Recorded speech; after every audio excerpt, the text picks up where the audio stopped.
ஏங்க நம்ம தெருவில் கோமதி இருக்காங்கல்ல, காலேருந்து நிறைய வாட்டி வந்து நீ இருக்கியான்னு கேட்டுட்டே இருக்காங்க. நீ இல்லைன்னு சொல்லி நான் அனுப்புறேன், அவங்க திரும்ப திரும்ப வந்து கேட்டுட்டே இருக்காங்க. இப்பயும் வந்து நின்றுட்டு இருக்காங்க. வந்து என்னன்னு கேளு. சரி போ வரேன். சொல்லுங்க. ஏன்னா உன் நம்பர் கிடைக்குமோ? எதுக்கு ஃபோன் நம்பர்லாம் கேட்குறான்? ஃபோன் நம்பர்லாம் கொடுக்காத சொல்லிட்டான். ஒன்று சொல்கிறேன், நல்லா புரிஞ்சுக்கங்க. இந்த ஏரியாவில் 75 வீடு இருக்குது. யாருக்கிட்டையுமே என் ஃபோன் நம்பர் இல்லை தெரியுமா? யாருக்குமே நான் கொடுக்க மாட்டேன். காலையிலேருந்து நீங்கள் மட்டும் இப்போ ஒரு 15 தடவை வந்து போயிருக்கீங்க. நான் இல்லைன்னு சொல்லி அனுப்புகிறாங்கல்ல, அதே புரிஞ்சிக்க வேணாமா நீங்கள்? சும்மா வந்து வீட்டில் வந்து டிஸ்டர்ப் பண்ணிகிட்டு இருக்கீங்க. எனக்கே 1008 வேலை இருக்குது.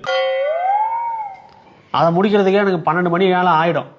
நீங்கள் இதுமாரி வந்து டிஸ்டர்ப் பண்ணிகிட்டே இருக்காதீங்க. வீட்டுக்கெல்லாம் வராதிங்க இனிமே. புரிஞ்சுதா? புரிஞ்சது. வரேன். சூப்பருங்க. இப்படி தான் நல்லா திட்டி அனுப்பணும். அப்போ தான் அடுத்த தடவை வீட்டு பக்கமே வரமாட்டாங்க.